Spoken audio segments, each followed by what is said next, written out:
حضرت خواجہ سید جمال الدین دانا رضی اللہ تعالی عنہ۔ سورت گجرات میں آپ کا مزار ہے اور آپ کے مزار کے لوکیشن کی لنک بھی اسی ویڈیو کے ڈسکرپشن میں موجود ہے، تو کبھی بھی سورت آنا ہو تو ضرور حاضری دیجیے گا۔ دوستو، آج حضرت خواجہ دانا کے بارے میں آپ جانیں گے، پھر کبھی آپ مزار پہ حاضری دیں گے تو آپ کو لطف اور ہی آئے گا۔ آپ نقش بندی سلسلے کے شہنشاہ ہیں، لہٰذا یہ کلپ مکمل سماعت کریں۔ آپ کی ولادت 898 ہجری مطابق 1492 عیسوی جنوب ترکی میں ہوئی۔ آپ کا وصال 4 صفر 1016 ہجری جمعہ کے روز ہوا، یعنی 2021 میں آپ کے وصال کو 427 سال مکمل ہوئے، اور یہ آپ کا عرس بھی 427واں سال ہم سورت کی سرزمین پر منا رہے ہیں۔ دوستو، یہ آپ کے مزار کی زیارت کیجئے، ساتھ ساتھ آپ کے مزار کے پاس آپ کا حجرہ بھی ہے، اس کی بھی زیارت کیجئے۔ جب آپ اس مقدس حجرے کو دیکھیں گے جو کہ لکڑی کا بنا ہوا ہے، آپ کو اندازہ ہو جائے گا کہ حضرت خواجہ دانا رضی المولا تبارک و تعالیٰ نے اپنی زندگی کیسے بسر کی۔ آئیے کچھ ہسٹری جانتے ہیں دوستو۔ کلپ تھوڑی لمبی ہونے والی ہے، 10 منٹ کی ہونے والی ہے۔ آپ اس کو مکمل سنیں گے تو میرا مقصد جو اس چینل کا ہے، آپ کو پتہ ہے کہ میں کسی بھی عرس کو سیلیبریٹ کرتا ہوں تو وہ بزرگ کی بارگاہ میں خاص طور پہ خراج عقیدت پیش کرنے کے طور پر ان کی ہسٹری آپ کو بیان کرتا ہوں، بھلے مختصر ہو مگر آپ کو پتہ چلے کہ آپ کہاں سے آئے ہیں، کہاں ولادت ہوئی، آپ کے والدین کون تھے، کیا تھے، اور آپ کس سلسلے سے بلونگ کرتے ہیں، اور بہت ساری آپ کی کرامتیں، فضائل اور آپ کی حالات زندگی پر میں کچھ نہ کچھ اپنی طرف سے خراج عقیدت پیش کرنے کی کوشش کرتا ہوں۔ آئیے آپ خواجہ دانا کی ہسٹری سماعت کریں۔ آپ کے والد کا نام حضرت خواجہ سید بادشاہ پردہ پوش رضی اللہ تعالی عنہ ہے۔ آپ حسینی سادات ہیں۔ آپ کے والد اور دادا مشہور ولی کامل اور صوفی با صفا تھے۔ بہت سارے لوگوں نے آپ کے والد محترم سے علم دین سیکھا، احکام شریعت کے مسائل جانے۔ آپ کی والدہ بادشاہ کی شہزادی تھی، بہت نیک اور پرہیزگار خاتون تھی۔ جب حضرت خواجہ دانا کی عمر 4 ماہ کی ہوئی تو آپ کے والد ایران کے بادشاہ شاہ اسماعیل سے جنگ کرنے میں شہید ہو گئے، اور اس غم میں کچھ عرصے کے بعد آپ کی والدہ کا بھی انتقال ہو گیا۔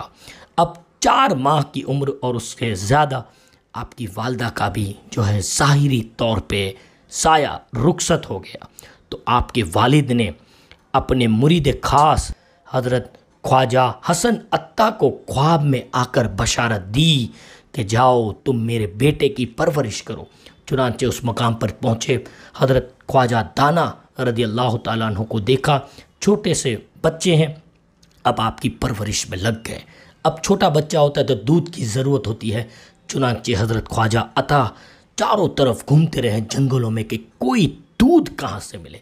چنانچہ آپ نے اللہ کی بارگاہ میں دعا کی، اور جب آپ پہنچے واپس تو دیکھا کہ کچھ جانوروں نے حضرت خواجہ دانا کو گھیر لیا ہے، اور ایک ہرنی حضرت خواجہ دانا کو دودھ پلا رہی ہے۔ یہ منظر دیکھ کر خواجہ حسن عطا بڑے خوش ہوئے، اللہ کا شکر ادا کیا۔ دوستو، یہ سلسلہ پھر چلتا گیا، روزانہ ہرنی آتی اور حضرت خواجہ دانا کو دودھ پلاتی۔ یہ سلسلہ چلتا رہا۔ پھر جب آپ کی عمر شریف اور بڑھی تو حضرت خواجہ حسن عطا نے 12 سال تک آپ کی پرورش کی، تعلیم و تربیت کی۔ جب حضرت خواجہ حسن عطا کا وصال قریب تھا تو آپ نے جنگل میں سے 1 ہاتھ لمبی لکڑی لائی اور اپنا عصا و خرقہ حضرت خواجہ دانا کو عطا فرمایا اور نصیحت فرمائی، اے میرے عزیز فرزند، میں جو نصیحت کر رہا ہوں غور سے سن۔ اب چند نصیحتیں آپ نے کی، میں مختصر بیان کرتا ہوں کیونکہ کلپ پھر لمبی ہو جائے گی تو آپ سنیں گے نہیں۔ آپ فرماتے ہیں، یہ دنیا مکر اور فریب اور فتنہ و فساد کی جگہ ہے، یہ ایک مسافر خانہ ہے، یہاں جو بھی آتا ہے اسے ایک نہ ایک دن جانا ہے، نہ کوئی رہا ہے نہ کوئی رہے گا، یہ بڑی بے وفا ہے، اس نے کسی کے ساتھ وفا نہیں کیا۔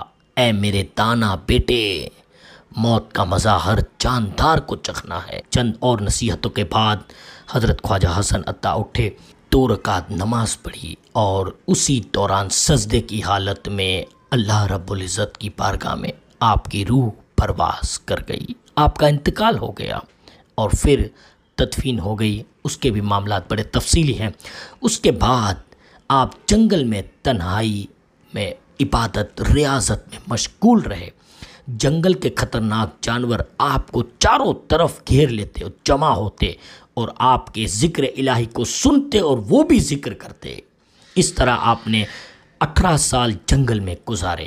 ایک دن حسب معمول آپ عبادت الہی میں مشغول تھے کہ اچانک ایک مجذوب جن کا نام بابا چوپال ہے تشریف لائے۔ انہیں دیکھ کر حضرت خواجہ دانا جو ہے تشریف لے جانے لگے تو انہوں نے فرمایا، بیٹے میں تمہیں یہاں سمجھانے آیا ہوں کہ انسان کو اللہ تعالیٰ نے انسانوں کے کام آنے کے لیے دنیا میں بھیجا ہے، جنگل میں جانوروں کے ساتھ زندگی بسر کرنے کے لیے نہیں بھیجا ہے۔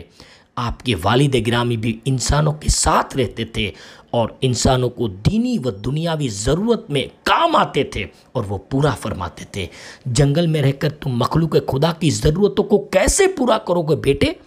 اس لیے میں تمہیں حکم خدا سے تمہیں جنگل کی زندگی سے نکال کر انسانوں کی طرف لے جانے آیا ہوں۔ بابا چوپال کی باتوں سے آپ کے دل اور دماغ پر ہلچل پیدا ہوئی۔ اتنے میں آپ بات ہی کر رہے تھے کہ ایک جانب سے بابا ترکستانی تشریف لائے اور آپ نے آتے ہی فرمایا، ارے دانا تم ابھی تک اس جنگل میں ہی ہو؟ یہ سن کر آپ حیران ہو گئے۔ پھر بابا چوپال نے اپنی طرف سے 3 گرم گرم روٹی نکالی اور دونوں کے سامنے رکھی۔ پھر ایک روٹی نکال کر 3 ٹکڑے کیے، ایک خود کھایا، ایک ٹکڑا بابا ترکستانی کو دیا اور ایک حضرت خواجہ دانا کو دیا۔ بابا چوپال کے دیے ہوئے روٹی کے ٹکڑے کھانے کے بعد آپ کی زندگی میں تبدیلی آ گئی اور جنگل کو چھوڑ کر آپ شہر کی طرف روانہ ہو گئے۔ جب آپ بلخ میں تشریف لائے تو آپ نے بلخ کے مشہور صوفی حضرت خواجہ سید محمد پارسا رحمۃ اللہ علیہ کے پوتے حضرت خواجہ عبدالحادی رحمۃ اللہ علیہ کے مکان میں قیام فرمایا۔ وہاں آپ کی خدمت اور پرورش ہوتی رہی۔ جب آپ بلخ شہر میں تشریف فرما تھے اس دوران آپ کی ملاقات حضرت مولانا محمد سعید ترکستانی رحمۃ اللہ علیہ سے ہوئی۔ انہوں نے فرمایا، بیٹے تم پیدائشی ولی ہو، آؤ میں تمہیں ایک ولی کامل سے ملاتا ہوں۔ چنانچہ پھر مولانا محمد سعید ترکستانی آپ کو حضرت خواجہ اسلام نقش بندی رحمۃ اللہ علیہ کی بارگاہ میں لے گئے۔